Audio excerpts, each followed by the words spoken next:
नमः शिवाय। ओम नमः शिवाय। ओम नमः शिवाय। हर हर महादेव, हर हर महादेव, हर हर महादेव। काशी विश्वनाथ भगवान शिव कोटि ब्रह्मांड नायक भगवान भूत भावन भूतेश्वर भगवान शिव ओघड़दानी के पावन चरणों का स्मरण करते हुए थारी धुन लागी भोला थारी धुन लागी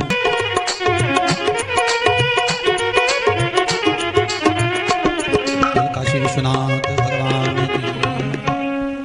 भगवान शिव ओघड़दानी भूत भावन भूतेश्वर शंकर भगवान की पावन कथा नैमिषारण्य तीर्थ में चक्र तीर्थ में श्री हनुमानगढ़ी के पावन प्रांगण में श्याम बाबा की गोद में महंत श्री बजरंगदास जी महाराज, महंत श्री पवनदास जी महाराज के पावन सानिध्य में ऑनलाइन इस पावन कथा का लाभ लेने का सौभाग्य अपन सभी को टीवी चैनल के माध्यम से प्राप्त हुआ है। भगवान शिव त्रिकालदर्शी कैलाशी अविनाशी के पावन चरणारविंद का स्मरण कर कर श्राद्ध पक्ष के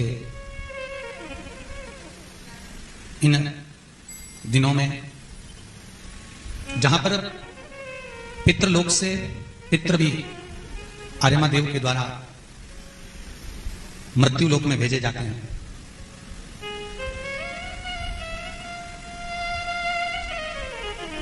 और संपूर्ण विश्व में, संपूर्ण जगत में, भारत की भूमि पर ही क्या हर जगह पर बाबा भोलेनाथ की कृपा से हमारे पूर्वजों को पितरों के जो देव हैं आर्यमा, जो 16 दिन श्राद्ध पक्ष में लेकर आते हैं और हमारे दरवाजे पर, हमारे घर की चौखट पर लाकर हमारे पितरों को छोड़ देते हैं, हमारे पूर्वजों को छोड़ दिया जाता है। और हमारे पितर, हमारे पूर्वज, हमारे आहूत, हमारे वासुक हमारे दरवाजे पर आकर खड़े होकर हमसे कुछ याचना करते हैं कि कुछ भाग हमें प्राप्त हो जाए, कुछ हमें मिल जाए। पर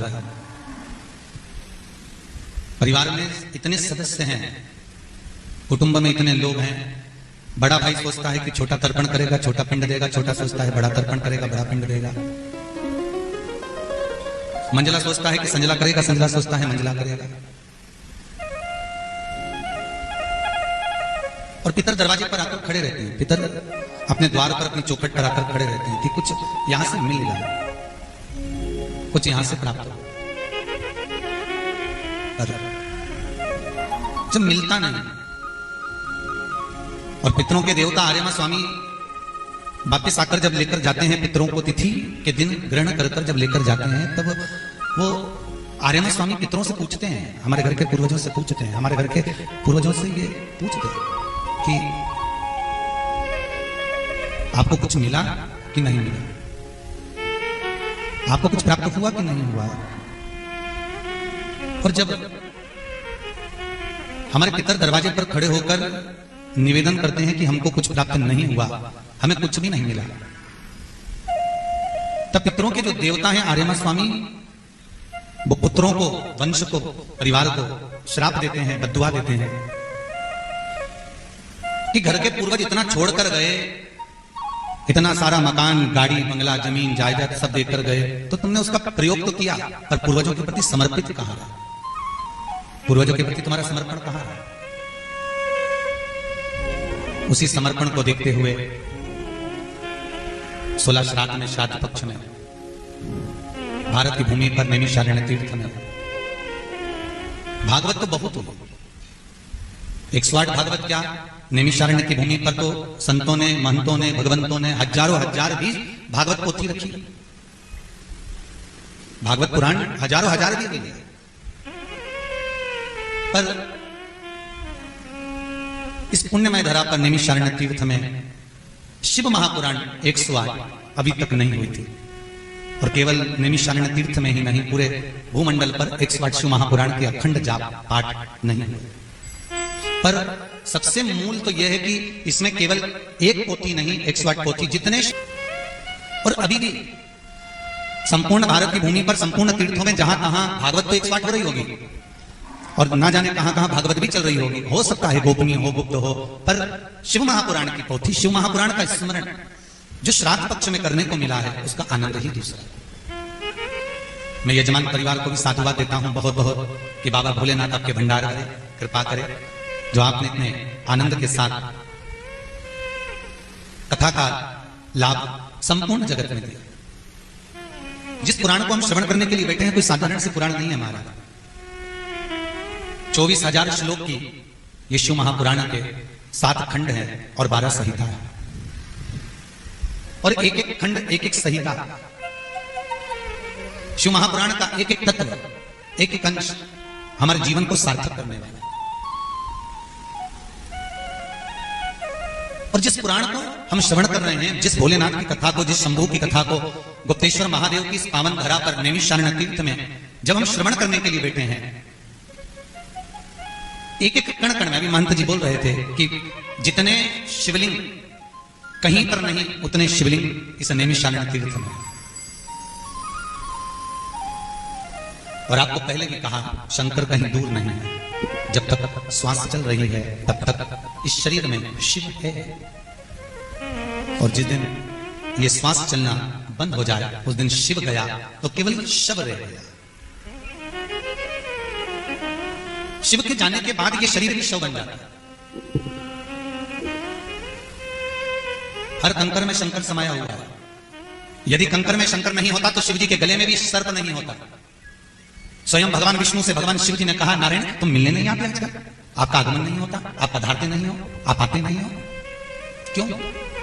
भगवान भूत भावन भूतेश्वर ने जब भगवान विष्णु से पूछा कि आप आते क्यों नहीं, भगवान विष्णु कहते हैं, भोलेनाथ मेरा आने का तो बहुत मन करता है, पर करूं क्या? जब जब पृथ्वी पर चरण रखता हूं तो हर कंकर में मुझे शंकर नजर आता है, और जब कंकर में मुझे शंकर दिखता है तो मैं पांव रखूं तो रखूं कैसे? हमारे शास्त्र, हमारे वेद, हमारे पुराण ये कहते हैं कि भगवान जब जब वैकुंठ छोड़कर मृत्यु लोक पर आते हैं तब भगवान के चरण एक हाथ ऊपर रह जाते हैं। भगवान अपने चरण पृथ्वी पर नहीं रख पाता। हाँ, यदि भगवान अवतार लेकर आएंगे, किसी माता के गर्भ से भगवान प्रकट होकर आएंगे, किसी माता के गर्भ से भगवान अगर जन्म लेकर आएंगे, प्रकट होकर आएंगे, तो उनके चरण पृथ्वी पर रखा सकते हैं। पर देव अधिदेव भगवान विष्णु हो, ब्रह्मा हो, इंद्र हो, वायुदेव, जलदेव, 33 कोटि देवता जो भारत के लिए, ये विश्व के लिए जो भगवान का जो लक्ष्य तत्व कहा गया है कि 33 कोटि देवता जो जगत का कल्याण करने वाले जो देव हैं, वो मृत्यु लोक पर जब आते हैं तो उनका एक हाथ ऊपर चरण रह जाता है। उसका रहने का कारण क्या है? तो हमारे शास्त्र कहते हैं उसका रहने का कारण केवल इतना है कि कंकर को देखकर देवता शंकर समझ बैठते हैं, इसलिए देवता कहते हैं कि हम इस कंकर पर चरण नहीं रख सकते क्योंकि इसमें शंकर समाया हुआ है। प्रत्येक कंकर में शंकर है, तो हम कैसे चरण रखें? तो भगवान शिव जी ने कहा, भोलेनाथ, भगवान शिव जी कह रहे हैं, नारायण जी बताओ, हर कंकर में अगर आप शंकर देखोगे तो कभी चरण तो रख ही नहीं सकते। तो भगवान विष्णु बोले, हाँ, ऐसे तो हमारा कभी आना पृथ्वी पर होने वाला नहीं, क्योंकि कंकर में शंकर है। शंकर भगवान कहते हैं, नारायण मैं आपके बिना नहीं रह सकता, आप मेरे बिना नहीं रह सकते, अपन दोनों का साथ ना छूटे, इसलिए निवेदन एक है कि आप इस विष्णु के अवतार को छोड़ दो और आप भगवान विष्णु का अवतार छोड़कर आप सर्प के रूप में अवतार ले लो, आप सर्प बन जाए। तो महाराज भगवान विष्णु बोले, मैं सर्प बनूं? हाँ, आप सर्प बन जाइए। तो सर्प बनने से लाभ क्या होगा? क्या लाभ होगा?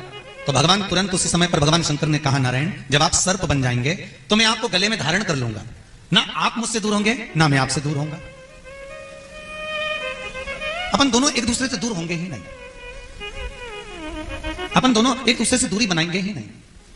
इसलिए निवेदन है, आप सर्प बन जाएं, और आप लोगों ने भी भगवान शंकर का चित्र देखा होगा, मूर्ति देखी होगी, भगवान शिव का स्वरूप देखा होगा।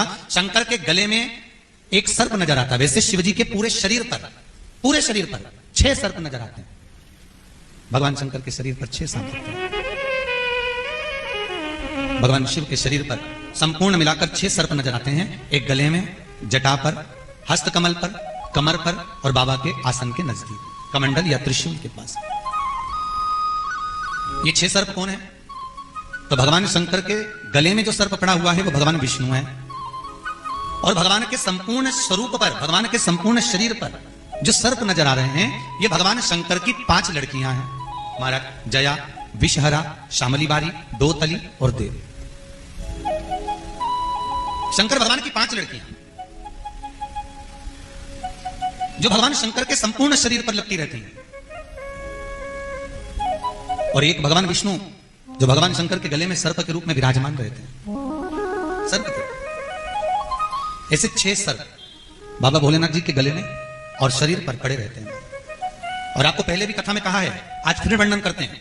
जिस व्यक्ति को नींद नहीं आती हो, जिसको नींद की गोली खाकर सोना पड़ता हो, निंद्रा आती ही नहीं है, तो एक बार बाबा पर विश्वास रखकर, भोलेनाथ पर विश्वास रखकर एक बार प्रैक्टिकल कर जरूर देखना। हाथ की हथेली में सोने से पहले भगवान शंकर की 5 बेटियों का नाम लेना। जया, फिर जल पी लेना, विषहरा, फिर जल पी लेना, शामली बारी, फिर जल पी लेना, दोतली, फिर जल पी लेना और देव, फिर जल पी लेना। भगवान शंकर की 5 बेटियों का नाम लेकर जल का पान कर फिर विश्राम करिए महाराज। आपको टेबलेट खाने की जरूरत नहीं पड़ेगी, आपको निंद्रा की गोली खाने की जरूरत नहीं पड़ेगी, और ना टेबलेट खाना पड़ेगी, ना गोली खाना पड़ेगी, और निंद्रा चकाचक आएगी। भगवान शिव की 5 पुत्रियां, केवल उनका स्मरण कर लेने पर सुख का अनुभव होता है।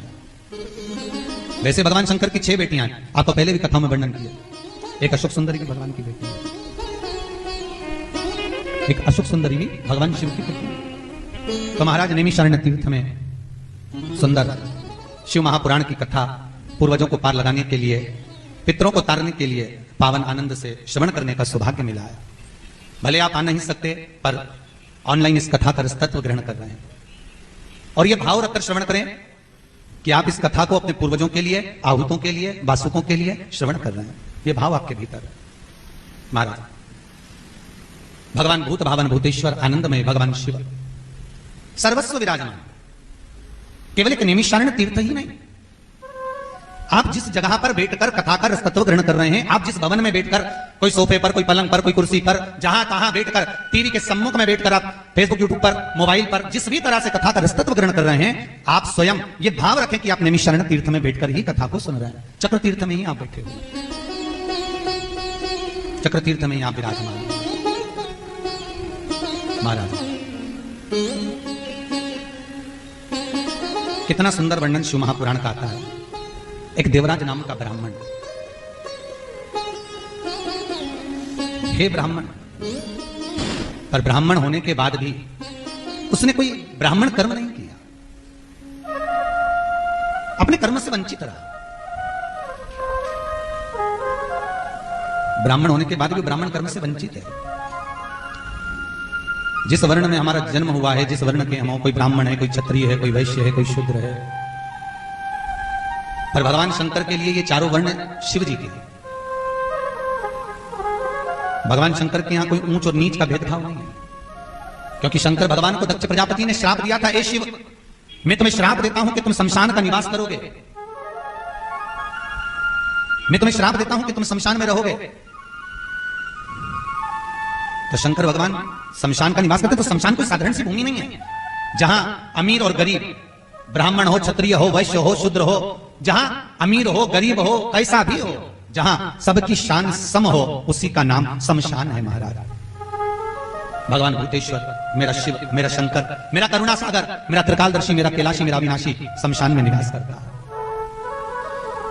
जिस जगह पर कोई भेद ही नहीं है, जिस जगह पर सारे भेद समाप्त हो जाते हैं। अमीर भी गया तो बांस पर, और गरीब भी गया तो बांस पर, ब्राह्मण हो, क्षत्रिय हो, वैश्य हो, शूद्र हो, जो भी जा रहा है केवल बांस पर, और जो गया वो राख का ढेर बन गया, जो गया वो राख में विलीन हो गया, जो गया वो राख बन गया। उसके यहां सब संभव, उसके यहां भेद नहीं। पर शिव महापुराण की कथा कहती है कि देवराज नामक का ब्राह्मण, जो ब्राह्मण तो था पर ब्राह्मण कर्म से वंचित था, ब्राह्मण कर्म नहीं कर पाया, ब्राह्मण कर्म से वंचित रहा।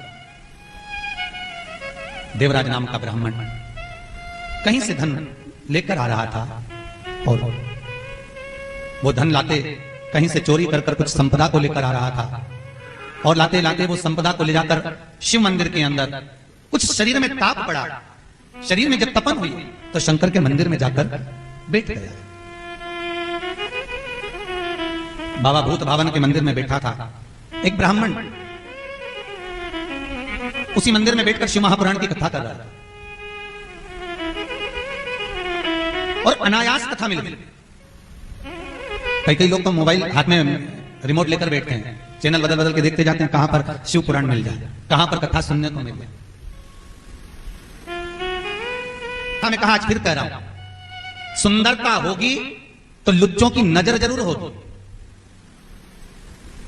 यदि सुंदरता होगी तो लुच्चों की नजर जरूर होगी, संपदा होगी, धन होगा तो चोरों की नजर जरूर होगी, और यदि भगवान की भक्ति होगी तो भोलेनाथ की नजर जरूर होगी। ये पक्का है, विश्वनाथ की नजर आप पर जरूर पड़ेगी अगर आपके भीतर भक्ति है तो।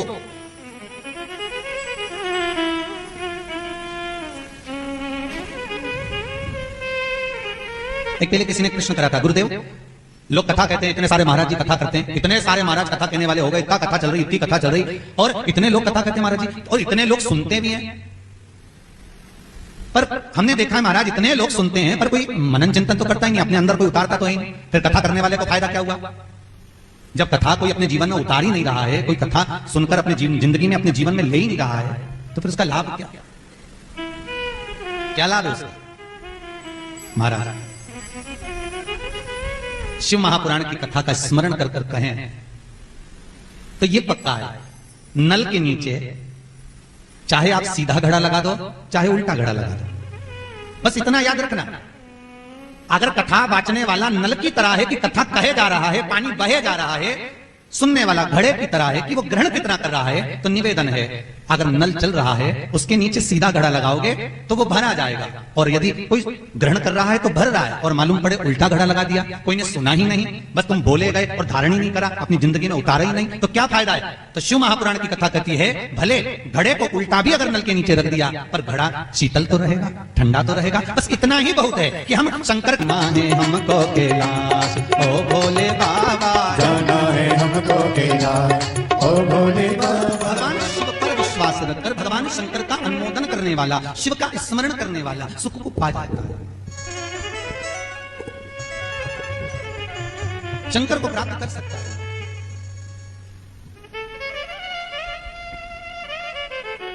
ऐसी कोई जगह, ऐसा कोई स्थान, देवराज शंकर के मंदिर में बैठकर शिव महापुराण की जो कथा हो रही है,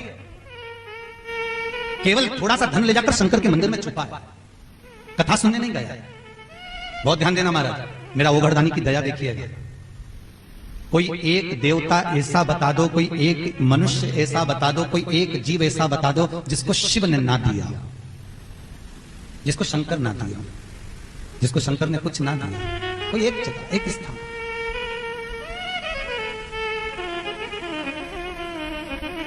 ये जो बद्री विशाल में बद्रीनाथ जी बैठे हुए हैं, भगवान नारायण, ये नारायण जी को बद्री विशाल दिया भी किसने? भगवान शिव। कैलाश पर भगवान शंकर साधना करते थे तब, और बद्रिकाश्रम में भगवान शिव रहते थे।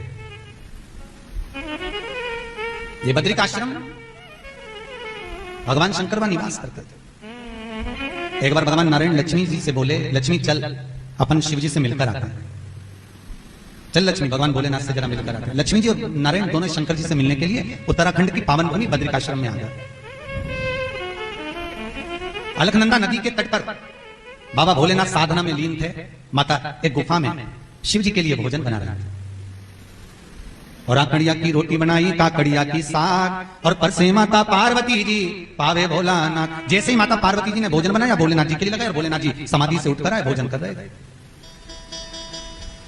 अब बाबा भोलेनाथ जी जब भोजन कर रहे हैं तब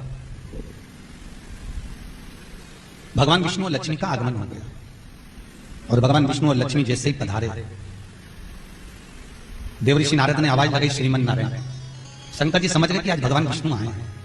भोलेनाथ उठ के खड़े हो गए और भोलेनाथ जी ने भगवान विष्णु और लक्ष्मी को देखकर कहा, प्रभु आज आप पधारे, कैसे आना हुआ? भगवान विष्णु बोले कि बहुत दिन हो गए थे भोलेनाथ आपसे मिले हुए, इसलिए मन बहुत कर रहा था, बहुत आकांक्षा बहुत थी। आप में से ना जाने कितने लोग होंगे, कितनों के मन में होगा कि हम भी अगर पोथी बिठा रहे हैं तो एक बार निमिषरण चले जाए, पर करें क्या? ये कोरोना महामारी के बीच में फंसी हुई है ना, दिक्कत तो ये भी है ना। आए तो आए कैसे? टीवी के सामने भले हो रहे बाबा, मैं बैठकर आनंद ले ले, यही सोच लो निमिषरण में। अब प्रभु कैसे आना होगा? भगवान विष्णु बोले बहुत दिन हो गए आपका दर्शन नहीं हुआ, इसलिए आ गए। ठीक है महाराज, थोड़ा लक्ष्मी जी के मन में भाव था, बद्रिकाश्रम देखना था। कैलाश पर तो लक्ष्मी जी कई बार होकर आ गए, पर आपके घर नहीं आई थी, आपके घर नहीं पहुंचे थे। ठीक है, आइए दर्शन करते। अब माता लक्ष्मी जब बद्रिकाश्रम की भूमि को दर्शन किया, माता लक्ष्मी ने जब अलकनंदा नदी के घाट पर भगवान शंकर जिस गुफा में निवास करते हैं, इतनी सुंदर गुफा का जब दर्शन किया, तब माता लक्ष्मी को वो जगह भाग गई और लक्ष्मी जी की चित्तवृत्ति में वो जगह बैठ गई, वो जगह आ गई। अब भगवान नारायण और लक्ष्मी दोनों शिव जी को प्रणाम करे, चल दिए। भोलेनाथ जी को नमन कर जैसे गए वैकुंठ में, लक्ष्मी जी भोजन नहीं कर रहे। तो नारायण ने पूछा, लक्ष्मी तो भोजन क्यों नहीं कर रही, क्या कारण है तेरा भोजन ना करने का? लक्ष्मी जी बोली, बस प्रभु भूख नहीं लग रही है। अच्छा, माताओं की आदत रहती, किसी के यहाँ के पर्दे देखी आई, कोई सामान देखी आई, कोई अंगूठी देखी आई, कोई चेन देखी आई, कोई सामग्री ऐसी देख के आ गई ना, तो इसको थोड़ा भोजन कम ही भाता है। जब तक वो नहीं मिल जाए तब तक भोजन कम ही भाता है। अब इसको भोजन कम भा रहा। अच्छा, तो भोजन करती क्यों नहीं है? लक्ष्मी जी बोली, बस भूख नहीं लग रही। अब एक दिन माता लक्ष्मी ने बिल्कुल ही भोजन नहीं करा। जब बिल्कुल भोजन माता लक्ष्मी ना करी, तब भगवान विष्णु ने पूछ लिया कि तू भोजन क्यों नहीं कर रही है? तब लक्ष्मी जी बोली, प्रभु जिस बद्रिकाश्रम को आप घुमा कर लेकर आए हो शंकर जी के घर को, वो घर मुझे भाग गया है। प्रभु कुछ भी करो, पर अपन दोनों को तो वही रहना है, चाहे कुछ भी हो। अब भगवान विष्णु ने मन में सोचा, एक तो भोलेनाथ जी खुद के पास तो कुछ रखते नहीं, बड़ी मुश्किल से एक छोटा सा गुफा, वो अच्छी लग रही है क्या तेरे? लक्ष्मी जी बोली, नहीं गुफा से मतलब नहीं, वो तो अलकनंदा नदी का घाट और वो पर्वत श्रृंखला इतनी सुंदर है प्रभु कि मेरा मन ही नहीं करता उसको छोड़ने का, कुछ भी हो पर मुझे वो चाहिए, मैं वहां रहना चाहता हूं। भगवान विष्णु ने कहा, लक्ष्मी किसी के घर पर दृष्टि नहीं देना चाहिए। कोई उन्नति की सीढ़ी पर चढ़ रहा है, कोई आगे बढ़ रहा है, तो हमें प्रसन्न होना चाहिए। बहुत अच्छा, बहुत प्रसन्नता की बात है कि उन्नति की सीढ़ी पर चढ़ रहा है, बहुत प्रसन्नता की बात है कि आगे बढ़ रहा है, पर उसको देखकर ईर्ष्या नहीं करना, उसको देखकर जलना नहीं। बहुत अच्छा है, खूब बढ़ो, खूब आगे बढ़ो। और जरा जरा सी बात में चित्तवृत्ति में लेना भी नहीं चाहिए। एक किसान का बेल कुएं में गिर गया, कुएं में पानी नहीं था, सूखा कुआं। लोगों ने किसान से कहा, तुम्हारा बेल कुएं में गिर गया है, उसका क्या करना है? किसान ने कहा, यदि जेसीबी मशीन बुलवाऊंगा और मशीन से अगर खिंचवाऊंगा तो कम से कम 5,000 रुपए का खर्चा है। और किसान बोला कि बेल तो बूढ़ा हो ही गया, आज नहीं तो कल मरना ही है, एक काम करते मरना दो। तो गांव के लोगों ने कहा, अगर बेल मर गया तो बदबू कितनी मारेगा कुएं के अंदर, उसमें पानी वानी तो है नहीं। तो किसान बोला, एक काम करते हैं कि सारे गांव के लोगों को कह देते कि इसमें मिट्टी ला के तुम्हारे घर का जितना कचरा है सब इस कुएं में लाके डालना, तो बेल उससे पूर्व भी जाएगा, बदबू भी बंद हो जाएगी। हाँ, ये काम अच्छा। अब गांव के लोगों ने सारा तगाड़ी भर भर के गोबर खाद जो भी पड़ा रहता था, कचरा मिट्टी सब लाके डालना चालू करा। बेल को लग गया कि ये मुझे मारने का प्लान है और मेरे को इसमें दबाना चाहता है। तो बेल बड़ा चतुर था। किसान लोग सुबह सुबह आके बेलगाड़ियों से जब कचरा अंदर डालते बेल के ऊपर, बेल उसको शरीर से झड़ाकर उस कचरे पे जाकर खड़ा हो जाता। फिर किसान डालते, बेल फिर झड़ा के खड़ा हो जाता। कुआं पे कचरा डलता गया, बेल चढ़ता गया, लोग कचरा डालते गए, बेल चढ़ता गया, कचरा डालते गए, बेल चढ़ता गया, आखिरी में कुआं भरा गया, बेल बाहर निकल गया। कुआं भराया, बेल निकल गया। संसार के लोग बुराई का कचरा कितना ही डालें, बस आपको शंकर का भजन कर कर उस कचरे के ऊपर चढ़ते जाना है, आगे बढ़ते चले जाना है। हमें ये नहीं सोचना कि जगत क्या कर रहा है, हमें ये नहीं सोचना कि कौन हमारे लिए निंदा कर रहा है, बुराई कर रहा है, अपशब्द कर रहा है, ताने दे रहा है, गाली दे रहा है। हमें तो उस कचरे पर पांव रखकर बस आगे बढ़ना है। हमें तो बाहर निकलने का प्रयास करना है। कोई हमें दबा ना दे कचरे में, हमें कोई कुएं में ही ना दबा दे, उससे बाहर निकलने का कुछ विचार करिए। संसार में कई लोग ऐसे हैं, उनको यही लगता है उसने ऐसा कर दिया, उसने ऐसा बोल दिया, उसने मेरे लिए ऐसा कह दिया। अरे आग लगे बस्ती में, अपन रहो मस्ती में, क्या किसको रोइए, चादर तान के सोइए। मैंने कहा क्या करना, वो क्या बोले नहीं क्या बोले। जब ज्यादा लोग निंदा करें, बुराई करें, अपशब्द बोले, तो लड्डू पेड़ा गुलाब जामुन इमरती भजिया पकौड़ा ज्यादा खा, वो करे वो जितना बोले। आप रोज रोज कथा भी सुनोगे ना टीवी पे, इतनी सावन के महीने में लगातार सुनी ऑनलाइन कथा, और अब ये कथा भादों की चलती चलती अब श्राद्ध पक्ष में पहुंच गई, और अभी भी कथा सुनोगे तो लोग ये कहेंगे बताओ फिर टीवी खोल के बैठ गए। तो तुम भी चिंता मत करना, बस 1 बजे चुटैया मुटैया करके टीवी सुनो, हाथ में बेलपत्र नहीं हो तो चावल लेके घी का दिया जला के जो बैठी कथा सुनने, पर तो 3 घंटा कथा, 4 बजे जैसे विराम, अक्षतम केशवम और बेलपत्र कलश के ऊपर अपने पूर्वजों का नाम लेकर चढ़ा दिया। भगवान भोलेनाथ श्राद्ध पक्ष में जो जो कथा करवा रहे हैं, जो जो सुन रहे हैं, भगवान सबके भंडार भर दे और सब पे करुणा कर दे। बस यही भाव रखकर उस कथा का रसतत्व हम ग्रहण करते हो गया। बोले बोलने वाला जो बोले। लक्ष्मी जी बोली मुझे तो ये बद्रिकाश्रम चाहिए, कुछ भी हो जाए मुझे ये बद्रिकाश्रम चाहिए। भगवान विष्णु बोले लक्ष्मी किसी का धर्म कैसे ले सकते हैं। लक्ष्मी जी बोले हमें चोरी नहीं करना है, हमें छल नहीं करना है, बद्रिकाश्रम मिल जाए उसकी कुछ प्लानिंग करना है,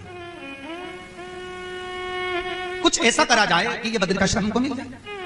तो भगवान विष्णु ने लक्ष्मी जी को देखा, ये रोटी नहीं खा रही, भूखी दे रही 3 दिन से। अच्छा पत्नी भोजन छोड़ दे तो बेचारा पति का टेंशन बढ़ जाता, बहुत चिंता। 2 बार पति का टेंशन बढ़ता है बहुत ध्यान। एक पत्नी भोजन नहीं करे तब पति को चिंता रहती है, और जब पत्नी बहुत प्रेम से बोले तब भी पति को बहुत टेंशन रहती है। 2 बार पति को बहुत टेंशन। जब पत्नी बोले ए जी, प्रेम से बोले तो समझ लो खसक लो जी, नहीं तो 500 गया। ये 2 बार तो चिंता रहती रहती है।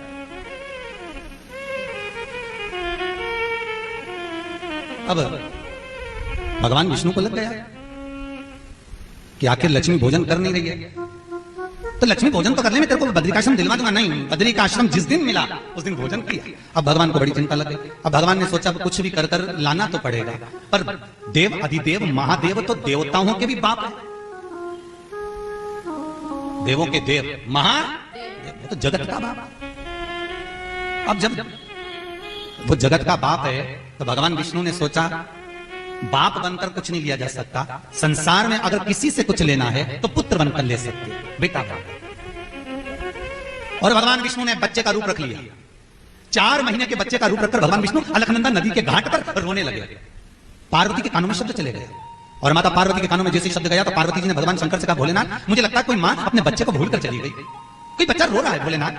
भोलेनाथ जी समाधि में लीन, तप में लीन थे। भोलेनाथ जी एक आंख खोलकर पार्वती से बोले तू सुन ले अच्छे से, कोई भी रोए चाहे गाय, अपने को नहीं जाना, अपन तो तप में लीन होगा।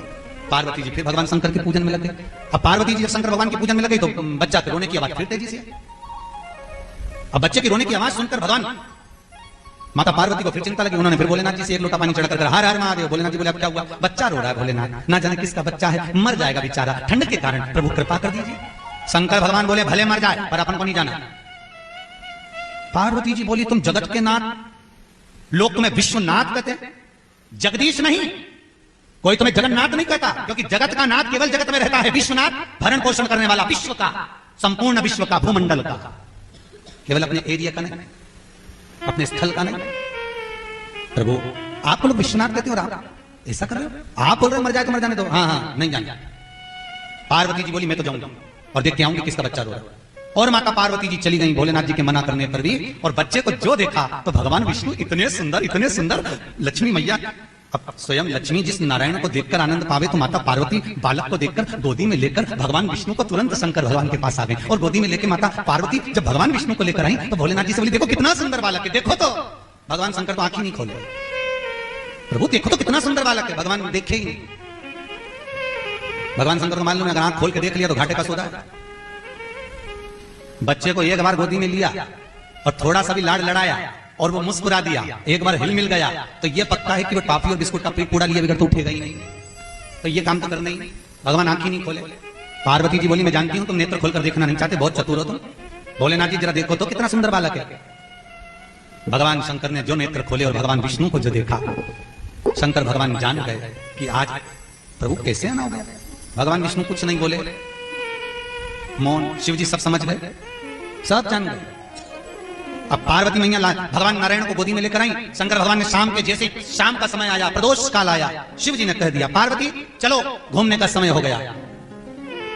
33 कवटी देवता में केवल एक देव अधिदेव महादेव एक ऐसे हैं जो प्रतिदिन प्रदोष काल में शाम के समय अपनी धर्म पत्नी माता पार्वती के साथ भ्रमण के लिए निकलते हैं। इसलिए हिंदू धर्म में शाम के समय न चोटी करी जाती है, न झाड़ू लगाई जाती है, न पोछा लगाया जाता है, न माताएं चूड़ी बदलती है, न मांग में सिंदूर डालती हैं। हाँ, प्रदोष काल को छोड़कर पहले या बाद में आपको जो करना है कर सकते हो। क्यों? क्योंकि माता पार्वती भोलेनाथ जी के साथ अखंड सौभाग्य देने के लिए निकलती हैं स्त्रियों को। और नारी शाम के समय पर प्रदोष काल में जब चूड़ी बिछूड़ी बदलती है तो ना जाने कौन सी ऐसी घड़ी होती है कि नारी के हाथ से जो चूड़ी उतरती है वो जिंदगी भर के लिए उतर जाती है। इसलिए हिंदू धर्म में शास्त्रों में ये रीति है कि शाम के समय ना झाड़ू लगे, ना पोछा लगे, ना दरवाजे की चौखट पर बैठो, ना मांग भरो, ना टिकी लगा। पहले या बाद में ये समय हमारे अनिश्चित है। पर शाम का समय श्री हरि का, भगवान शिव का, भगवान गौरी शंकर का वो समय में भगवान शंकर ने आवाज लगाई पार्वती चलो। अच्छा, इनके घूमने के चक्कर में भी लक्ष्मी जी को टेंशन होता था। लक्ष्मी जी इसमें भी चिंता करती। एक दिन माता लक्ष्मी ने भगवान विष्णु से कहा देखो तुम तो हमको कभी घुमाने ले जाते नहीं हो, और वो पार्वती और शंकर रोज घूमने चले जाते हैं। सबके घर में ये लड़ाई है। देवरानी देवर से कहती है वो देख लो जीजी चल दिया जेठ जी, और तुम हमको कहीं नहीं लेके जाते। और देवर देवरानी घूमने चले जाए तो जेठानी अपने पति से बोले देख लो हम तो घर में काम कर करके मरे जाए, और वो चले गए घूमने, देख लो गाड़ी उठाई चल चले, हमें तो तुम नौकर बना के लाए। काम रत्ती भर का नहीं करे तो भी बवाल बहुत, देख लो वो चल दिए। ऐसे देवताओं में लक्ष्मी जी ने नारायण भगवान से कहा देख लो तुरंत चल दिए वो बेट पे, तुम तो हमें कभी लेकर ही नहीं जाते। भगवान विष्णु ने कहा अब भी चल घूमने, चल अभी चल। लक्ष्मी जी बोली अभी आई, और लक्ष्मी जी गई बैकुंठ में, 8 दरवाजों के ताले लगाए, 24 खिड़कियों के दरवाजे लगाए, और आते जैसी बाहर निकली तो रात्रि हो गई, शाम हो गई। जैसी शाम हुई तो लक्ष्मी जी बोली अब तो शाम हो गई। भगवान विष्णु बोले क्या करना है? तो लक्ष्मी जी बोली अब कल चलेंगे। भगवान बोले ठीक है। लक्ष्मी जी बोली परंतु ये तो बताओ कि शंकर भगवान नंदी पे चढ़कर आवाज लगाकर कहते पार्वती चल, और पार्वती ना ताला लगाए ना खिड़की लगाए और ऐसी चली जाए, तो इनके घर में कोई चोरी मोरी नहीं होती क्या? इनके घर में कोई चोरी वगैरह नहीं होती क्या? बस उठाया और चल दिया। भगवान नारायण तुरंत लक्ष्मी से बोले लक्ष्मी कुछ हो तो चोरी हो, और उनके घर में है क्या? कर्पूर गौरम करना उतारा, रुद्राक्ष की माला, त्रिशूल, डमरू, और है क्या? तो पार्वती जी बोली, लक्ष्मी जी बोली तो प्रभु ये भी तो हो सकता है, ये भी सामान तो कोई ले जा सकता है ना। तो इतने में भगवान विष्णु बोले अरे लक्ष्मी तू जानती नहीं है भोलेनाथ को, जब जब घूमने जाते हैं गले में से बब्बा को उतार के दरवाजे पे छोड़ जाते हैं, किसी के बाप में दम हो तो घुस के बता। बहुत चतुर है भोलेनाथ, वो जगत का नाथ विश्वनाथ है, सहज नहीं है वो। जब भगवान विष्णु देव सोनी एकादशी पर सोने के लिए जाते हैं तो देव सोनी एकादशी के दिन भंडरिया नवमी के दिन भगवान विष्णु सारा कार्यभार शंकर जी को दे जाते हैं। भोलेनाथ अब आप संभालो, 4 महीना आप, ये 4 महीना आपको संभालना। 4 महीने फिर भगवान शिव जानते हैं। तो देखा जब शंकर भगवान ने आवाज लगाया पार्वती को पार्वती चलो, और पार्वती उसी समय पर तैयार होकर बाहर निकली तो नारायण को साथ में लिए। भगवान बोले इसको कहां ले जा रही? पार्वती जी बोली छोटा सा बच्चा है बेचारा, कहां छोड़ के जाऊंगी? भगवान बोले इसको नहीं ले जा सकते, अंदर रखो। अरे रोएगा, नंदी भृंगी देख लेंगे, तुम रखो अंदर। पार्वती जी ने अंदर छोड़ दिया, बाहर से कुंडी लगा दी। कुंडी लगाकर जैसी पार्वती नंदी पर चढ़कर शिव जी के साथ चली, जैसे ही चली। और पार्वती मैया जैसे ही भगवान शिव जी के साथ भ्रमण पर गई, और भ्रमण कर जैसे ही माता पार्वती दरवाजे पर आई और दरवाजे की कुंडी खोलकर माता पार्वती दरवाजे को दबाने लगी, दरवाजा खुलता नहीं है। पार्वती जी ने आवाज लगाई अंदर कौन है? दरवाजा खुलता नहीं। बहुत आवाज लगाई, दरवाजा नहीं खुला। पार्वती जी ने धक्का दिया, दरवाजा नहीं खुला। तब माता पार्वती तुरंत भोलेनाथ के पास आकर बोली भोलेनाथ मुझे लगता है अंदर कोई प्रवेश कर गया है, दरवाजा खोल नहीं रहा, कोई अंदर जरूर है, दरवाजा नहीं खुल रहा। भोलेनाथ कोई अंदर है, कोई अंदर गया है। भोलेनाथ जी बोले कौन होगा अंदर? कोई तो है भोलेनाथ, दरवाजा नहीं खुला। फिर पार्वती जी ने आवाज लगाई, दरवाजा नहीं खुला। तब माता पार्वती ने हाथ में जल लेकर कहा यदि कोई अंदर है निकलकर बाहर आए, अन्यथा मैं श्राप दे दूंगी उसको। तब भगवान विष्णु और लक्ष्मी दरवाजा खोलकर बाहर निकले, और निकलकर शिव और पार्वती के चरणों को नमन करते हुए नारायण और लक्ष्मी ने कहा हे भोलेनाथ त्रिकालदर्शी कैलाशी अविनाशी, हे प्रभु ये बद्रिकाश्रम हमको बहुत अच्छा लगा है, कृपया ये बद्रिकाश्रम हमको दे दो। पार्वती जी बोली हम हमारा घर आपको क्यों दे? हम आपको हमारा घर नहीं दे सकते। शंकर भगवान बोले चिंता मत करो पार्वती, दे दो दे दो।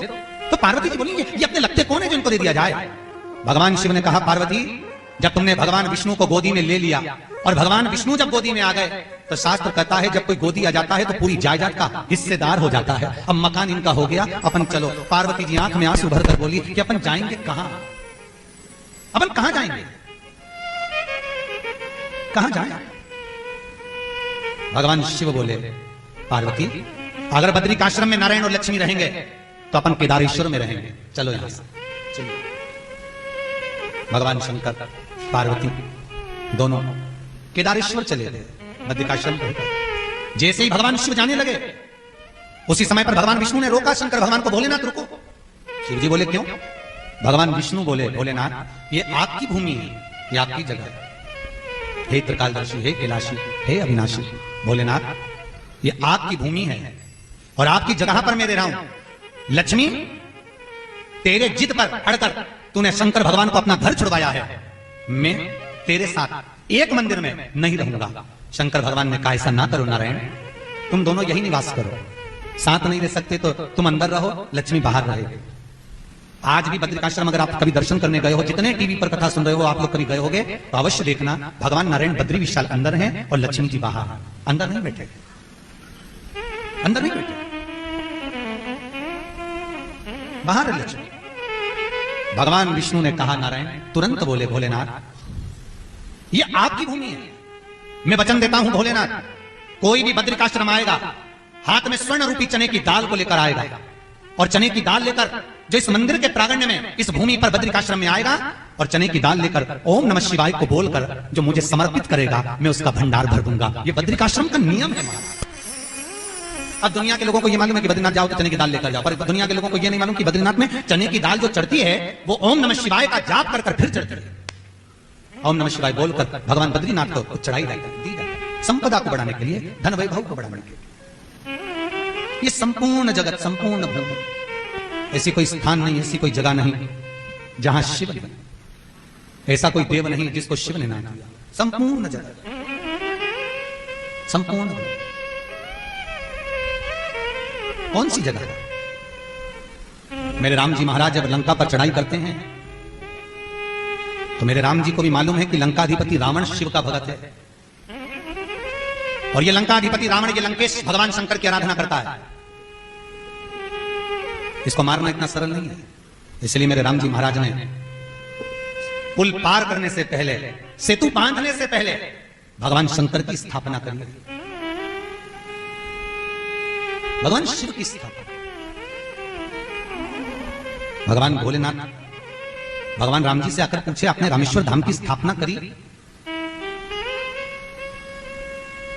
किस लिए? भगवान राम कहते हैं कि लंकाधिपति रावण को मारने के लिए जा रहा हूं प्रभु। शंकर भगवान के कानों में जैसे शब्द पहुंचा, भूत भावन भूतेश्वर भगवान शिव ने उसी समय राम जी महाराज से कहा, राघव जी आप जा जरूर रहे हो, पर सुनिए उस लंका में जो लंकाधिपति रावण है वो शिव का उपासक है, शिव का उपासक, उसको मारना इतना सहज नहीं है राघव जी। राम जी कहते हैं, भोलेनाथ आप मुझे ऐसा अस्त्र प्रदान करो, मुझे ऐसा अस्त्र दीजिए कि लंकाधिपति रावण जब बाण साधे और उस अस्त्र पर उसकी दृष्टि जब पड़ जावे, उसकी चित्तवृत्ति आप में रम जावे, तब मैं उसके प्राणों को हर मारूं। भगवान राम जी के हाथ में भगवान शंकर ने पशुपति अस्त्र दे दिया और यह पशुपति अस्त्र केवल राम जी के पास ही नहीं, भगवान कृष्ण के पास भी था। और यह पशुपति अस्त्र केवल देवताओं के पास ही नहीं, आपके पास में भी है। हम आपको भी कई बार कहे हैं कि एक पशुपति व्रत होता है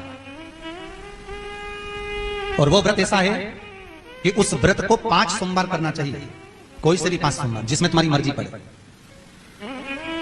ऐसा कौन सा काम है जो पशुपति व्रत से नहीं हो सकता? जब पशुपति अस्त्र मात्र भगवान राम के तरकश में रखे होने पर लंकाधिपति रावण के प्राण निकल सकते हैं, तो जीवन का वो कौन सा सुख है जो पशुपति व्रत से प्राप्त नहीं हो सकता? बस उसका नियम है, 5 सोमवार करो, पहले सोमवार को करो चाहे दूसरे सोमवार को करो, जिस सोमवार को पशुपति व्रत करो सुबह शंकर जी के मंदिर में जाकर पूजन करो, अर्चना करो, अभिषेक करो, वो थाली को लेकर वापस घर में रख दो, सुबह फलार करो, शाम को वापिस उसी थाली को लेकर जाओ, उसमें 6 दिए लगाकर लेकर जाओ। दिए को जलाना नहीं है, केवल घी के दिए लेकर जाना है, थोड़ा सा मीठा। शिव महापुराण में, स्कंद पुराण में जो पशुपति व्रत बताया है इसका विधान थोड़ा सा मीठा लेकर जाओ। शिव जी की फिर पूजन करो। पूजन करने के बाद में शाम के समय प्रदोष काल में पूजन करो। पूजन करने के बाद बाबा भोलेनाथ की आराधना कर कर 5 दिए शंकर जी के सम्मुख में लगा दो। जो मीठा लेकर गए हो उसके 3 हिस्से कर दो। 2 हिस्से मंदिर में चढ़ा दो, 1 हिस्सा और 1 दिया थाली में रखकर पूजन करने के बाद वापिस लेकर आ जाओ। घर के दरवाजे की देहली पर राइट हैंड में सीधे हाथ पर जो दिया लेकर आए हो उस दिए को जला दो और अंदर जाकर जो प्रसाद लेकर आए हो 1 हिस्सा उसको पाकर फिर भोजन प्रसाद ग्रहण कर लो। ऐसे पशुपति नाथ के 5 व्रत रहते हैं। ऐसा कौन सा कार्य है जो भोलेनाथ पूरा ना करता? कौन सा? श्री राम जी महाराज अगर सेतु पर चढ़ाई करने जा रहे हैं लंका पर तो भगवान शिव की आराधना कर जा रहे हैं। भगवान कृष्ण ने भी भगवान शंकर की आराधना करी, भगवान शिव की आराधना। शिव अर्चना। मेरे वेंकटेश भगवान तिरुमाला के शिखर पर अगर तिरुपति बालाजी विराजमान है तो पहले उन्होंने भगवान शिव जी से पूछा कि हम यहां बैठकर तप करना चाहते हैं, आ जाएं? भगवान शंकर ने कहा आओ और तिरुमाला के शिखर पर बैठकर तप करो, साधना करो, आपकी मर्जी पड़े वैसे निवास करो। मेरे हरि, मेरे तिरुपति नाथ, मेरे बालाजी, मेरे वेंकटेश भगवान कहते हैं, मेरे नारायण कहते हैं भोलेनाथ हम यहां तप करेंगे और दुनिया के लोग आएंगे तो क्या होगा? शंकर भगवान ने कहा चिंता मत करो, आप तिरुमाला के शिखर पर बैठकर तप करना, मैं कपिलेश्वर महादेव के रूप में बैठकर तुम्हारी रक्षा करूंगा। अगर आप तिरुपति गए होगे तो आपको मालूम होगा ऊपर तिरुमाला में मेरे नारायण हैं तो नीचे कपिलेश्वर महादेव में मेरे शंकर बैठकर रक्षा कर रहे हैं। नाथ द्वारा चले जाओ। जब श्री जी बाबा के ऊपर आक्रमण किया गया, भोलेनाथ जी के ऊपर जब श्रीनाथ जी के ऊपर जब आक्रमण किया गया, गोवर्धन नाथ जी की मूर्ति को खंडित करने का जब भाव आया, तब ब्रजवासियों ने शंकर भगवान को घास के पूले में दबाकर बैलगाड़ी में लेकर रात की रात भाग गए। और श्रीनाथ जी को लेकर जब भागे सब दूर घूम लिए, श्री जी बाबा को कहां रखें, श्रीनाथ जी को कहां रखें। तब सब दूर घूमने के बाद मेवाड़ की भूमि में जब पहुंचे तो शंकर भगवान से श्री जी बाबा ने कहा भोलेनाथ अब आप बता दो हम कहां रहे, बार बार घूम रहे हैं, कहां जाएं, किस जगह हम कहां जाएं, हम किस जगह पर जाएं, आप बताओ। भगवान शिव कहते हैं ठाकुर हे श्री जी बाबा आप एक काम करो, आप मेवाड़ की इसी भूमि पर रहिए, आप यहां रहोगे और हम एक लिंग जी के रूप में आपकी रक्षा करेंगे। कभी आप नाथ द्वारा जाकर देखना, श्रीनाथ जी में श्री जी बाबा विराजमान है और उनके पास में एक लिंग जी के रूप में भगवान शंकर विराजमान है। कोई ऐसी धरा, कोई ऐसी भूमि, कोई ऐसी जगह जहां शिव ना हो, हर जगह सर्वस्व विराजमान भोलेनाथ, सर्वस्व। इसलिए महाराज भोलेनाथ से निराला यहाँ को ही नहीं, भोलेनाथ से निराला यहाँ को। हर हर महादेव। भगवान शिव जैसा कौन हो महाराज, ऐसा ओ घड़दानी त्रिकालदर्शी कैलाशी अविनाशी शिव ही करुणा सागर। शीश गंगा की धार, गले सर्पों का हार पहनकर सुख का अनुभव कराना।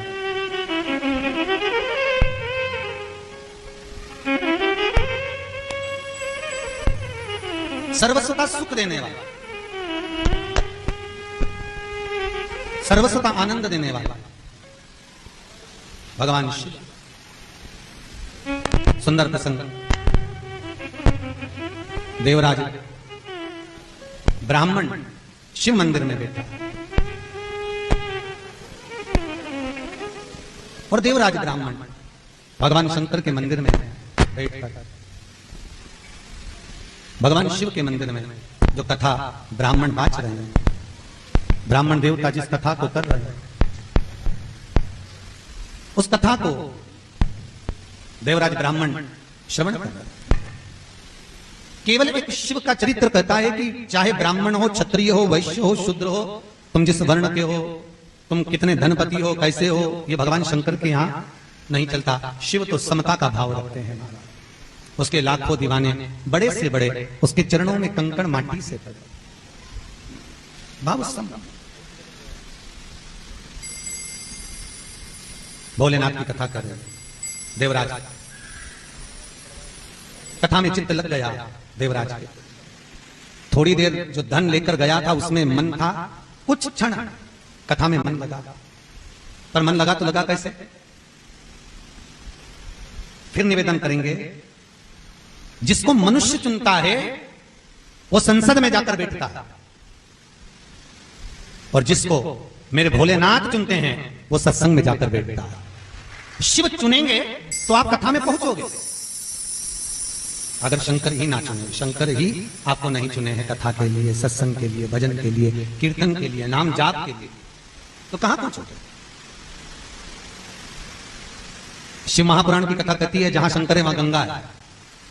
जितने लोग टीवी पर कथा सुन रहे हैं इनको हम बता दें, यहां भले पब्लिक ना हो पर नैमिषारण्य में इतनी तेज गर्मी, सब लोग कह रहे थे भोलेनाथ की कथा है तो हो सकता है कि पानी आ जाए। जब देखे भोलेनाथ की कृपा और कथा चालू हुई और अंबानियां पानी की लग गई। बाबा भोलेनाथ गंगा के साथ आए हैं, वो गंगापति है, वो गंगेश्वर साधारण नहीं है। शिव है वो, शंकर ओघड़दानी। और जितना बरसा रहा है जल कथा में, मुझे विश्वास है मेरा भोलेनाथ जितने कथा सुन रहे हैं इनके करुणा भी उतनी ही बरसाएगा, उतनी ही करुणा, उतनी ही कृपा, उतना ही वैभव, उतना ही धन, उतनी ही दौलत, उतनी ही संपदा। कमी नहीं रखता वो, देने में किसी को कमी नहीं रखता। सब देवराज शिव मंदिर में कथा सुन रहे, चित्तवृत्ति कथा में। और देवराज जब शिव मंदिर में कथा सुनते हैं थोड़ा सा चित्त देवराज का कथा में जाता है, फिर मन हट जाता है, फिर कथा में मन गया, फिर हट गया, फिर देवराज का मन कथा में गया, फिर हट गया। कारण यही प्रसंग माता सती ने शिव से पूछा था। सती भगवान शंकर से पूछी थी, भोलेनाथ ये तो बताओ कि मनुष्य बहुत प्रेम से, बहुत भाव से, दिल से कथा में जाकर बैठता है या कथा करवाता है, उसकी चित्तवृत्ति मन कथा में चले जाता है, पर थोड़ी देर कथा में लगते लगते मन फिर विचलित हो जाता है, फिर कथा में लगते लगते मन फिर विचलित हो जाता है। उसका कारण क्या है? तो भगवान शंकर ने सती से कहा था, सती जब मनुष्य कथा में पहुंचता है तो ये उसके 7 पीढ़ियों का प्रारब्ध पुण्य इकट्ठा होता है, तब वो कथा में पहुंच तो जाता है। पर जब व्यक्ति का समय के अनुसार जो पाप कर्म होता है, जो उसने झूठ बोला, कपट करा, प्रपंच करा, बेईमानी करी, परिवार को पालने के लिए, कुटुंब को संभालने के लिए, जो दुकान पर बैठकर 1 का 2 करा, सर्विस में, नौकरी में झूठ प्रपंच करा, तो इसका जो पाप है वो कथा के बीच में आड़े आते जाता है, तो इसका मन वहां से विचलित होता चले जाता है, चित्त चले जाता है, मन डोल जाता है। महाराज उस चित्त वृत्ति को अगर कोई रोक सकता है, उस चित्त वृत्ति को यदि कोई संभाल सकता है तो वो शिव है, वो शंकर है, वो घरदानी मेरा भोलेनाथ, मेरा विश्वनाथ। कथा कर देवराज का मन लगता है फिर विचलित हो जाता है, फिर मन लगता है फिर विचलित हो जाता है, फिर मन लगता है फिर विचलित हो जाता है। देवराज धन लेकर निकल रहे थे और बीच मार्ग में जाते जाते देवराज इतनी चोरी के धन को इतनी जल्दी लेकर जा रहे थे कि कहीं कोई सामने से जीव आ रहा था, उससे टकरा गए, टकरा कर मर गए, प्राण छूट गए, प्राण चले गए। जब देवराज के प्राण छूटे तो देवराज शिव कथा का स्मरण कर निकल रहा था, शंकर भगवान की कथा को सुनकर जा रहा था। और शंकर भगवान की कथा जो उसकी चित्तवृत्ति में, उसकी रोमावली में, उसकी नस नस में जो समाई थी, उस कथा का रसतत्व इतना था कि स्वयं भगवान शंकर नंदी लेकर देवराज को लेने के लिए आ गए थे। महाराज नंदी लेकर, स्वयं शिव, स्वयं शंकर, स्वयं करुणा सागर भोलेनाथ नंदी लेकर खड़े। एक बात बहुत ध्यान से सुनना, शिव महापुराण की कथा कहती है, बन सके तो शिव मंदिर में जाकर 1 लोटा पानी चढ़ाओ, ना बन सके तो शंकर के मंदिर की चौखट के सामने से निकल जाओ, इतना भी ना बन सके तो शंकर मंदिर के शिखर का मात्र दर्शन कर लो, तो शिखर दर्शनम सर्व पाप नाशनम, मात्र शिखर का दर्शन, केवल शिखर। और यह भी ना बने तो कहीं शंकर की कथा मिल जाए, उसको श्रवण कर लो। और इतना भी ना बने तो कहीं एकांत में बैठकर भगवान शंकर के नाम जाप कर लो। और यह भी ना बने तो शिव महापुराण की कथा कहती है, कोई शंकर की कथा को सुनकर आ रहा हो, कोई शिव की कथा को अगर सुनकर आ रहा हो, शंकर की कथा का अनुमोदन कर आ रहा हो, कोई शंकर की कथा के रसतत्व को ग्रहण कर आ रहा हो, तो मात्र वो जहां से निकला हो उसी मार्ग से आप निकल कर चले जाओ, तो शिव महापुराण कहती है कि हमारे सारे पाप भी समाप्त हो जाते हैं, सारे पाप समाप्त, संपूर्ण पाप नष्ट,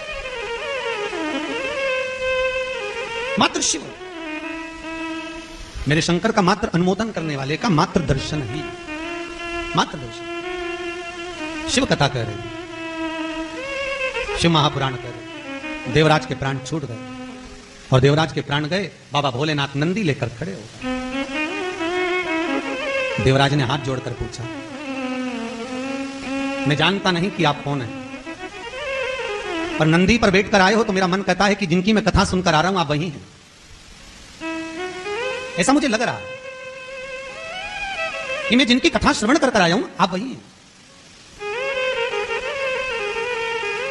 बाबा भोलेनाथ ने कहा, देवराज तुम एक क्षण के लिए मंदिर के अंदर ठहरे थे और आपने जितनी कथा श्रवण करी वो आपने आपके कल्याण के लिए श्रवण करी। पर देवराज कहता है, भोलेनाथ ना तो मैं कथा सुनने के लिए गया था, ना मैं मंदिर में दर्शन करने के लिए गया था। ना तो मैं कथा सुनने के लिए गया हूं, ना मंदिर में दर्शन करने के लिए गया हूं। पर भोलेनाथ मेरे पास में चोरी का धन था, पीछे मेरे लोग लगे हुए थे, मैं तो उस धन को छुपाने के लिए आपके मंदिर में छुपा था और आप मेरे प्राण छूटने पर मेरे पास आ गए। इतनी कृपा आप करें आप। बाबा भोलेनाथ ने कहा, देवराज अगर कोई झूठ से ही, छल से ही, कपट से ही, प्रपंच से ही मात्र मेरा नाम ले लेता है या मेरी कथा का रसतत्व ग्रहण कर लेता है, शिव जी कहते हैं वो मेरा हो जाता है। भले झूठ से, छल से, कपट से मेरा नाम लिया तो सही, भगवान मिल गया। छोटे छोटे बच्चे एक मिट्टी का शिवलिंग बना लेते हैं सावन के महीने में। छोटे छोटे बच्चे मम्मी पापा को शिवलिंग बनाते हुए देखते हैं तो वो भी मिट्टी का शिवलिंग बना लेते हैं और मिट्टी का शिवलिंग बनाकर उसकी पूजन करके उस पर फूल पत्ती चढ़ा देते हैं, कुछ भी चढ़ा देते हैं, कागज का टुकड़ा भी चढ़ा देते हैं। कोई पूछ रहा था क्या भगवान शिव स्वीकार करते? क्यों नहीं। कड़प डाकू जिसने केवल प्रवचन में सुना था कि कहीं भगवान शंकर का शिवलिंग मिल जाए तो उस पर जल चढ़ा देना, बेलपत्री चढ़ा देना, बेलपत्री ना मिले तो किसी फूल पत्ती को उठाकर चढ़ा देना। एक कड़प डाकू ने सुन लिया था कि जो मिल जाए वो शंकर को समर्पित कर देना, भगवान को भोग लगाना, जल चढ़ाना, फूल पत्ती चढ़ाना, बेलपत्र चढ़ाना। कड़प नहीं जानता था कि जल कैसे ले जाना है, कड़प नहीं जानता था कि भोग क्या लगाना है, कड़प नहीं जानता था कि फूल पत्ती कौन सी चढ़ाना है, बेलपत्र कौन सी चढ़ाना है। एक दिन कड़प ने जो प्रवचन में सुना था, किसी पर से डाकू था, असुर प्रवृत्ति का था, राक्षस प्रवृत्ति का था, सुन लिया और सुनकर कड़प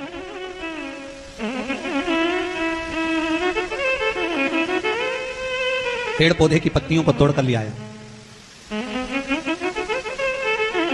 जीवों को मारकर उसका मांस खाता था कड़प, उसी मांस को उठा लिया।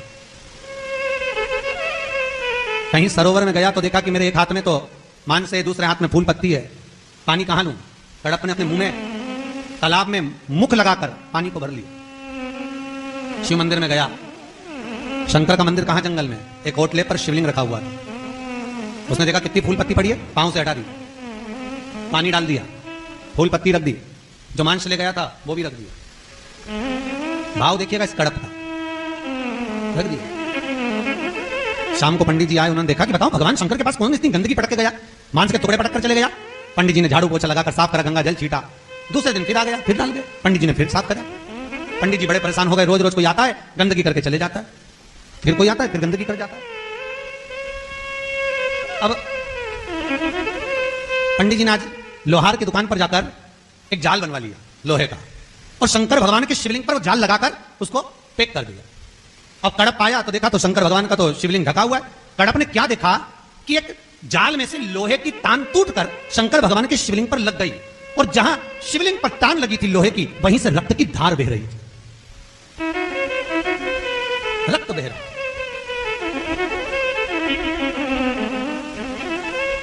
और रक्त की धार बहना जैसे ही चालू हुई, कड़प को लगा ना जाने कौन शंकर भगवान को बंद कर चले गया, और लोहे की तान शिव जी के नेत्र को लग गई। अब शिवलिंग में कहां नेत्र होते किसी को नहीं मालूम, कड़प को तो लगा जहां लगा वहां नेत्र था। भगवान शंकर के नेत्र को ये तान लग गई और शिव जी की एक आंख फूट गई, इसलिए रक्त निकल रहा। कड़प को लगा भगवान को मैं क्या दूं जो रक्त बंद हो जाए, रक्त समाप्त हो जाए। शिव जी को मैं दूं तो दूं क्या, शंकर को मैं दूं क्या। कड़प ने विचार करा, मेरी मां कहती थी कोई अंग अगर खराब हो जाए तो वहां दूसरा अंग लगा दिया जाए। तो कड़प को याद आया मां की शब्द। आज कड़प ने शंकर भगवान का त्रिशूल उठाया, अपनी एक आंख निकाली और निकालकर शंकर भगवान के शिवलिंग पर लगा दी। जैसे शंकर के शिवलिंग पर आंख लगी, शंकर प्रकट हो गए। बाबा भोलेनाथ प्रकट होकर बोले, रे कड़प, मैं तो समझता था कि तेरी जो जात है राक्षस प्रवृत्ति है, असुर भाव है, तू क्या यह भाव रखेगा? असुर प्रवृत्ति, राक्षस प्रवृत्ति, तेरी ये क्या भाव रखेगी? पर तू धन्य है रे कड़प, तूने अपना नेत्र निकाल कर मुझे लगाया है। भगवान शिव उसी समय पर नेत्र पर हाथ लगाते हैं, कड़प का नेत्र श्रेष्ठ कर देते हैं। शंकर ने कहा, मांग, तुझे चाहिए क्या? कड़प कहता है, कुछ नहीं भोलेनाथ, बस इतनी कृपा करना, तुम्हारे मंदिर में आकर कोई कुछ भी चढ़ाकर जाए, आप उसको दर्शन जरूर देते रहें, जिस भाव से चढ़ाए। कोई धतूरा चढ़ा रहा है, कोई बेलपत्र चढ़ा रहा है, कोई भांग चढ़ा रहा है, कोई फूल चढ़ा रहा है, कोई पत्ती चढ़ा रहा है, जिसकी जो मर्जी पड़ती है वो शंकर भगवान को चढ़ाकर चला जाता, शिव जी को चढ़ा, जिसका जो मन करे, बस भाव से बाबा को रिझा, भाव से। शीश गंगा की धार, गले सर्पों का हार, महादेवा भोले कैसे करूं तेरी सेवा, मैं कैसे करूं तेरी सेवा में? दूध ले आई, उसे बछड़ा भी झूठा ठहराई, दूध कैसे चढ़ाऊं भोले, कैसे रिझाऊं महादेवा, भोले कैसे करूं तेरी सेवा, भोले कैसे करूं तेरी सेवा। हे शंभु, हे शंकर, त्रिकालदर्शी, कैलाशी, अविनाशी, मैं आपकी आराधना करूं तो करूं कैसे? कड़प कह रहा है, जो चढ़ाए, जैसा चढ़ाए, आप स्वीकार करो, आप पाए, भगवान स्वीकार करो। भगवान शिव कहते हैं, देवराज, तेरे को लेने के लिए आया हूं। देवराज कहता है, मैं ब्राह्मण कुल में जन्म तो लिया, परंतु मैं ब्राह्मण कर्म से वंचित रह गया, ब्राह्मण कर्म से वंचित हूं। वैश्य कुल में जन्म लिया, पर वैश्य कर्म से वंचित हूं मैं। क्षत्रिय कुल में जन्म लिया, पर क्षत्रिय कर्म से वंचित हूं मैं। कोई कहे शूद्र कुल में जन्म लिया, शूद्र कुल से वंचित हूं मैं, कर्म से वंचित हूं मैं। भोलेनाथ जी कहते हैं, सुनो देवराज, चाहे ब्राह्मण हो, क्षत्रिय हो, वैश्य हो, शूद्र हो, देवराज, मरने के बाद जब प्राण छूट जाते हैं, शरीर को बांधकर जब शमशान लाया जाता है, तब दुनिया के लोग केवल एक ही शब्द कहते हैं, राम नाम सत्य है। केवल एक शब्द, केवल एक संबोधन कहते हैं, राम नाम सत्य है। भगवान शिव कहते हैं, देवराज, वो कौन वर्ण का है, कौन जात का है, कौन समाज का है, मुझे उससे मतलब नहीं होता। देवराज, भगवान का नाम लेकर जो शमशान के अंदर प्रवेश करता है, बस वो मेरा अपना हो जाता है। मैं ना जात देखता, ना धर्म देखता, वो मेरा है। भजन करता हुआ जो प्रवेश करे। अब कितना भोला है मेरा शिव, कितना भोला। जिन कुबेर जी की आप दिवाली पे पूजन करते हो, हे कौन कुबेर? चोरी करने चोर शिव जी के मंदिर में गया था, अंधेरा बहुत था, चोरी का सामान नहीं दिखा, अपने तन का कपड़ा जो तन पर पहना था उतार लिया, उतार कर उसको दिए से आग लगा लिया, लगाकर त्रिशूल में लपेट कर चारों तरफ देख रहा, चोरी का सामान ढूंढ रहा, चोरी के सामान को निहार रहा है, देख रहा, ढूंढ रहा। इतने में तो भगवान शिव प्रकट हो गए, प्रसन्न होकर सामने। चोर पूछता है, आप कौन? भगवान कहते हैं, भूत भावन भूतेश्वर शिव। प्रभु, ना तो मैंने जल चढ़ाया, ना धूप बत्ती लगाई, ना अगरबत्ती लगाई, ना मैंने फूल चढ़ाया, ना बेलपत्र चढ़ाई, ना मैंने दूध चढ़ाया, ना जल चढ़ाया, आप प्रगटे क्यों? भगवान शंकर कहते हैं, आज शिवरात्रि के दिन मेरे मंदिर में आकर किसी ने दिया नहीं लगाया था, तूने अपना कपड़ा जलाकर मेरी आरती उतार दी। शंकर भगवान जैसे ही बोले आरती उतार दी, तो चोर बोला आरती वारती नहीं करी है, मैं तो अपना कपड़ा जलाकर चोरी का सामान देख रहा था कि क्या क्या चुराना है। अब मुझे क्या मालूम था कि आपकी आरती उतर गई, अब मेरे को क्या मालूम था। भोलेनाथ जी बोले, भले कुछ भी हो, पर तूने आज शिवरात्रि के दिन मेरे मंदिर में आरती तो उतारी है ना, जा, तूने मेरे मंदिर में प्रकाश करा, मैं तेरे जीवन में प्रकाश करता हूं, कुबेर के सिंहासन पर बैठ जा, उस कुर्सी को तुझे देता हूं। इतने में चोर तुरंत कुबेर की कुर्सी पर बैठ गया जाकर। जैसे कुबेर जी महाराज आए, कुर्सी पे से उठा रहा, उतरो, तुम कौन हो? शंकर जी ने भेजा। अरे लोग मरने के बाद आते, तू जीते जी आ गया? शंकर जी ने भेजा। सारे देवताओं को इकट्ठे कर कर कुबेर जी महाराज शंकर जी के पास आ गए। बोले, ना आपने किसी को भेजा? शंकर भगवान बोले, हाँ। किसको? कि चोर को। तो चोर को कुबेर की कुर्सी क्यों दे दी? वो तो सब चोर लेगा। शंकर भगवान बोले, चोर भी लेगा तो कहां लेकर जाएगा? कुर्सी पे बैठने पे। तो कुबेर जी महाराज बोले हम कहां बैठेंगे? शंकर भगवान बोले आप एक काम करो, तुम नीचे आ जाओ, इसको ऊपर भेज दो, उसको वहीं रहने दो कुर्सी पर। वही तुलसीदास जी ने भी अपने चौपाई में लिखा है, यह चरित जो गावई हरि पद पावई। जो भगवान के चरित्र को गाता है, सुनता है, स्मरण करता है, भगवान के सिंहासन पर बैठ जाता है। यह चरित जो गावई हरि पद पावई, तेन परई भव भूपा। बैठ गए।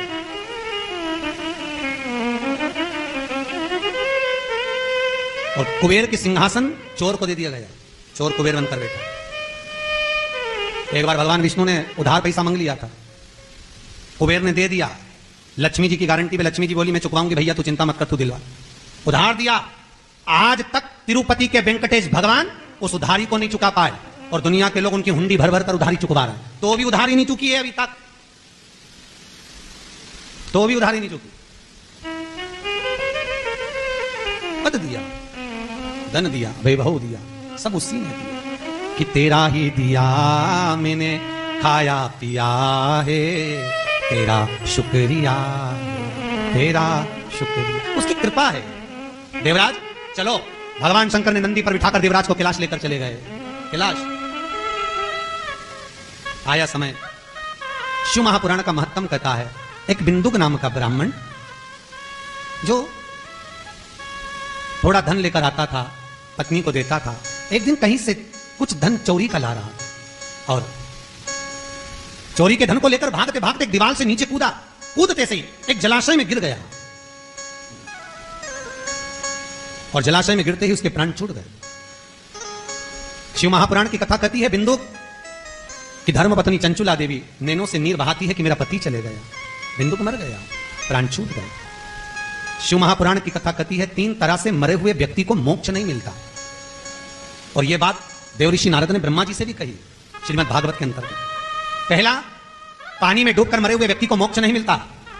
दूसरा, सर्प के डसे से मरे हुए व्यक्ति को मोक्ष नहीं मिलता। और तीसरा, स्त्री के हाथ से, नारी के हाथ से मरे हुए व्यक्ति को मोक्ष नहीं मिलता। ये 3 तरह से मरा हुआ व्यक्ति मोक्ष नहीं पाता। कौन कौन सा है? पहला, पानी में डूबकर मरा हुआ। दूसरा, सर्प के डसे से मरा हुआ। तीसरा, स्त्री के हाथ से मरा हुआ। 3 को मोक्ष नहीं। चंचुला देवी के मन में यह भाव जागृत हो गया कि मेरे पति पानी में डूबकर मरा है, इसको मोक्ष कैसे मिले?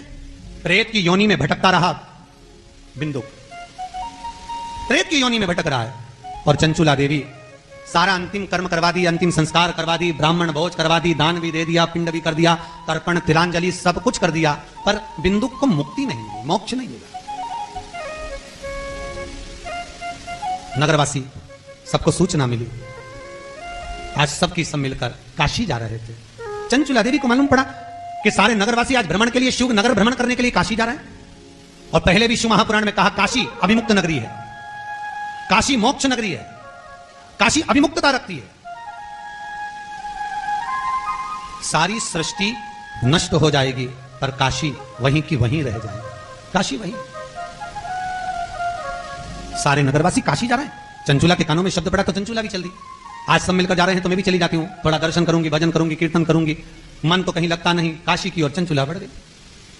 और चंचुला देवी जैसी काशी में पहुंची, किसी एक मंदिर देवालय पर कहीं शिव महापुराण की कथा चल रही थी। चंचुला ने सुन लिया, गंगा नहाई, स्नान कर शिव मंदिर की ओर जा रही थी, सीढ़ी पे से पांव फिसला, चंचुला के प्राण छूट गए। प्राण छूटे तो ये सीधे कैलाश पर माता पार्वती जी की सखी बन गई। माता पार्वती की मौन रहती, बोलती नहीं, चुप रहती। पार्वती जी ने एक दिन पूछ लिया, चंचुला तेरे मुख से शब्द नहीं निकलता, तू चुप रहती है, क्या बात है? चंचुला कहती है, क्या बताऊं गौरा, पति प्रेत योनि में पड़ा है, उसकी मुक्ति नहीं हुई है, मैं कैलाश पर हूं। पार्वती जी बोलती, क्यों चिंता करती है, देवऋषि नारद के पास जा, तेरे पति को मोक्ष देने के लिए शिव महापुराण की कथा करवा। नारद जी के पास जाकर चंचुला देवी ने विनती तो कर दी, पर नारद जी बोले, मुझे श्राप लगा है, मैं एक जगह नहीं बैठ सकता, कथा नहीं कह सकता, पर मेरा मित्र है तुमरुका, तुमरुका कथा सुना देगा। तुमरुका जी से चंचुला देवी ने विनती करी तो तुमरुका जी बोले, कथा तो कह दूंगा, मना नहीं है, पर कोई यजमान जोड़े से इस शिव महापुराण की आराधना करे तो अच्छा लगेगा, पर तुम तो वेदज्ञ हो, चंचुला देवी की आंखों में जल भर गया, जाके फिर मौन होकर बैठ गई। पार्वती ने पूछा अब क्या हुआ? चंचुला कहती है कि अब जोड़ा कहां से लाऊं? पार्वती जी बोली शिव जी की आराधना कर, शंकर कृपा करेंगे। भगवान भोलेनाथ से विनती करी। शिव जी ने कहा चंचुला देवी चिंता मत करो, तेरे पति को मोक्ष देने के लिए, तेरे को अखंड सौभाग्य देने के लिए मैं स्वयं पार्वती के साथ 16 श्रृंगार कर कर, आनंद कर कर मैं स्वयं इस शिव महापुराण का यजमान बनकर बैठूंगा। शंकर पार्वती तैयार होने के लिए गए।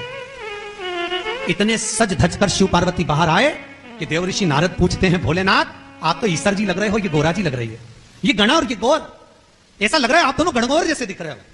शंकर भगवान ने कहा देवऋषि नारद आपने हमारा नया नाम रखा है गणगौर, ईसर गोरा।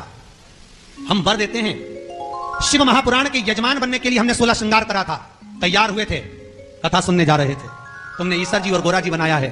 16 दिन हम तैयार हुए हैं, 16 दिन की गणगौर पृथ्वी पर पूजाएगी। ईसर जी और गोरा जी को लोग अखंड सौभाग्य के लिए पूजेंगे, अखंड सौभाग्य के। शिव और पार्वती चंचुला देवी के पति को मोक्ष देने के लिए, शिव महापुराण सुनने के लिए, करवाने के लिए चल दिए।